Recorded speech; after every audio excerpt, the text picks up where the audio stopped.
Αν και πλέον ο αριθμός των εφαρμογών πλησιάζει τις 500.000, το δημοφιλές κινητό και οι προγραμματιστές έχουν ακόμα πολλά να μας παρουσιάσουν.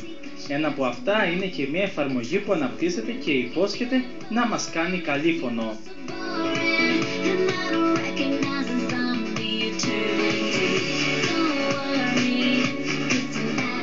Η Apple παρουσίασε ένα λογισμικό το οποίο θα μετατρέπει τα iPhone και τα iPod σε φορητά καραόκε, το οποίο θα μας πληροφορεί πότε έχουμε ξεφύγει από το σωστό τόνο ή από το ρυθμό. Οι χρήστες θα μπορούν να χρησιμοποιούν την ηλεκτρονική μουσική βιβλιοθήκη τους και να διαλέγουν από τα αγαπημένα τους τραγούδια για να προσπαθήσουν να δοκιμάσουν τις μουσικές δυνατότητές τους.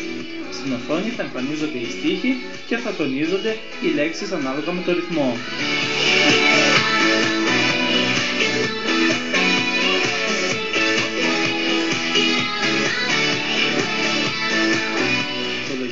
Για να μας κάνει όμως αηδόνια θα αναλύει τη φωνή μας και θα μας πληροφορεί για το ποια σημεία χρειάζεται να διορθώσουμε, καθώς και τη γενικότερη πορεία μας στην προσπάθεια αυτή. Στο τέλος κάθε κομματιού θα πληροφορούμαστε για το πώς τα πήγαμε. Εκτός των άλλων θα μας επιτρέπεται να ηχογραφούμε τα τραγούδια μας, να τα επεξεργαζόμαστε και φυσικά να τα ακούμε παράλληλα με τα φωτικά.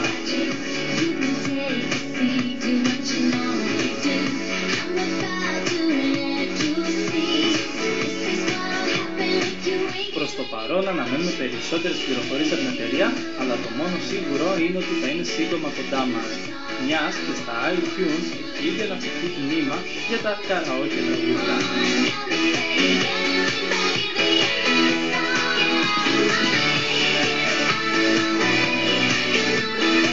Για εμάς τους καταναλωτές, καλό θα ήταν να περιμένουμε και άλλα μαγικά κολπάκια από την Apple, καθώς ο ανταγωνισμός με τη Microsoft είναι τεράστια, ώστε να διοχετεύονται καθημερινά ένα σωρό νέες τεχνολογίες εφαρμογών.